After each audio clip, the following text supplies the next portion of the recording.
America से जब 104 अवैध भारतीय प्रवासियों ने उड़ान भरी थी तो हर किसी को इंतजार था कि वो भारत कब पहुंचेंगे। और जैसे ही विमान भारत की धरती पर पहुंचा और भारतीय उसमें से उतरे तो हर कोई हैरान रह गया, क्योंकि तस्वीरें चौंकाने वाली थी। हर किसी के माथे पर शिकन आ गई, क्योंकि जो तस्वीरें सामने आई उसने कई सवाल खड़े किए। तस्वीरों में साफ देखा जा सकता है कि भारतीयों के हाथों में हथकड़ी और पैरों में बेड़ियां बंधी थी, जैसे मानो कि अमेरिका ने उन्हें कैदी बनाकर भारत भेजा है। इन तस्वीरों को देखकर हर कोई सन्न रह गया। अवैध भारतीयों की लिस्ट के अंदर पुरुष और महिलाएं भी शामिल थी। बताया जा रहा है कि इसमें एक 4 साल का मासूम भी था। अमेरिका ने 4 साल के मासूम को भी अपने सैन्य विमान में बिठाकर भारत भेज दिया। और जैसे ही फ्लाइट अमृतसर पे लैंड की और लोग बाहर निकले तो हर कोई दंग रह गया, क्योंकि तस्वीरें परेशान करने वाली थी। भारतीयों के हाथ में हथकड़ी और पैरों में बेड़ियां बंधी हुई थी। इन तस्वीरों को लेकर विपक्ष लगातार सवाल उठा रहा है।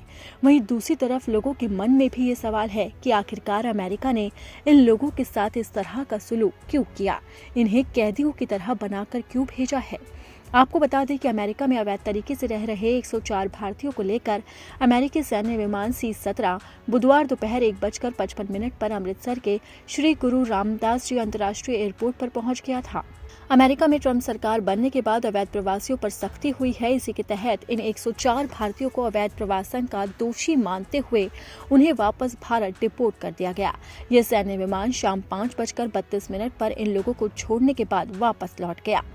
अब विमान तो वापस लौट गया, लेकिन अपने साथ कई सवाल छोड़ गया। सवाल ये है कि आखिरकार अमेरिका में इन लोगों के साथ इस तरह का सुलूक क्यों किया गया। अगर ट्रंप को वापस भेजना ही था तो वो उन्हें तरीके से भेज सकते थे। भारतीयों के हाथ में हथकड़ियां क्यों लगाई गई और पैरों में बेड़ियां क्यों बांधी गई। और 104 लोगों में एक मासूम बच्चे का नाम भी शामिल था। एक 4 साल के मासूम को भी अमेरिका ने वापस भारत भेज दिया। विमान में सभी यात्रियों के पांव, हाथ और कमर हथकड़ियों से बांध कर रखे गए थे, लेकिन एयरपोर्ट पर उतारने से पहले विमान में उनकी हथकड़ियां उतार ली गई। अमेरिका से भेजे गए 104 लोगों की उपलब्ध कराई गई सूची में 23 महिलाएं, 12 बच्चे, 69 पुरुष शामिल हैं। इनकी आयु 10 साल से लेकर 71 साल के बीच है। इनमें पंजाब के 30, हरियाणा के 33, गुजरात के 33, महाराष्ट्र के 3, चंडीगढ़ और उत्तर प्रदेश के 2 लोग शामिल हैं। विमान के अमृतसर एयरपोर्ट पहुंचने पर कस्टम और इमिग्रेशन विभाग के अधिकारियों ने सभी यात्रियों के दस्तावेजों की जांच की। किसी भी यात्री के संबंध में कोई संदिग्ध बात सामने नहीं आई है। सभी स्वस्थ हैं और कागजी कार्रवाई पूरा होने के बाद उन्हें उनके राज्य के लिए रवाना कर दिया गया। डिपोर्ट होकर आए दूसरे राज्यों के लोगों को हवाई मार्ग से उनके राज्यों में भेजने की व्यवस्था की गई, जबकि पंजाब, हरियाणा और चंडीगढ़ के लोगों को सड़क मार्ग से ले जाने के लिए गाड़ियों का प्रबंध किया गया था।